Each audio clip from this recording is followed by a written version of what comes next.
கடலூரில் இருந்து சரிகமாப்பாவுக்கு வந்து பாடிட்டு இருக்க சுமன்ராஜ் பக்தி சுற்றுல ஐயப்பனுடைய சாங்ஸை பாடி அசத்தி இருக்காரு. சரிகமாப்பா மொத்த அரங்கமும் புல்லரிச்சு போயிட்டாங்க. வேற லெவல் ஒரு பர்ஃபார்மன்ஸை சுமன்ராஜ் கொடுத்து கலக்கியிருக்காரு. கேட்க ரொம்ப நல்லா இருந்துச்சு, பார்க்க ரொம்ப நல்லா இருந்துச்சு. ஜட்ஜஸ் எல்லாரும் இந்த குட்டி பசங்க நீங்கள் எல்லாரும் இவ்வளவு அருமையாக பாடுறத பார்க்கும்போது எங்களுக்கு ரொம்பவே சந்தோஷமாக இருக்குது அப்படின்னு சொல்லி பாராட்டியிருக்காங்க. சுமன்ராஜ் பள்ளிக்கட்டு சபரிமலைக்கு அப்படிங்கிற சாங்ஸை செம்ம அட்டகாசமாக பாடிட்டாரு. ஸ்பெஷலாக ஐயப்பனுடைய சிலையும் வந்து பேக்ட்ராப்பில் இருக்குது. ஐயப்பன் ரூபத்தில் ஒரு குழந்தையும் புலி மேலே அமர்ந்து இருக்கிற மாதிரி இருக்குது. இந்த செட்டப்லாம் பார்க்கவே வந்து செம்மையாக இருந்துச்சு.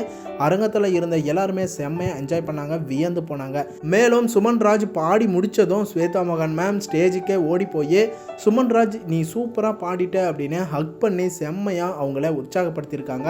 ஜட்ஜஸ் ஸ்ரீனி சாரே இந்த குட்டி பசங்க எல்லாம் இவ்வளவு திறமையாக பாடுறாங்க, இந்த செட்டப்ஸ்லாம் பார்க்கும்போது எங்களுக்கு புல்லரிச்சு போகுது அப்படிங்கிற மாதிரி எங்களுக்கு செம்ம என்ஜாய்மெண்ட்டாக இருந்துச்சு அப்படிங்கிற மாதிரி சொல்லி சூப்பராக வந்து சுமன்ராஜையும் பாராட்டியிருக்காரு. சுமன்ராஜ் நீ பாட்டை ரொம்ப அசால்ட்டாக பாடிட்ட, ஆனால் சூப்பராக பாடியிருக்க, எந்த ஒரு குறையுமே இல்லை, கண்டிப்பாக இது கோல்டன் பர்ஃபார்மன்ஸ் தான் அப்படின்னு ஜட்ஜஸ் ஸ்ரீனி சார் சொல்லி பாராட்டி உற்சாகப்படுத்தியிருந்தாங்க.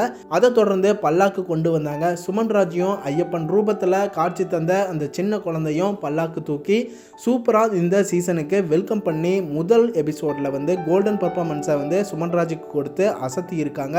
சுமன்ராஜுக்கு எல்லாரும் சப்போர்ட் பண்ணி என்கரேஜ் பண்ணுங்கள். தொடர்ந்து சரிகமாப்பா வாட்ச் பண்ணுங்கள். அடுத்தடுத்த அப்டேட்ஸ்க்கு நம்ம சேனலையும் சப்போர்ட் பண்ணுங்கள், சப்ஸ்கிரைப் பண்ணுங்கள் அண்ட் பெல் ஐக்கனையும் கிளிக் பண்ணிக்கோங்க.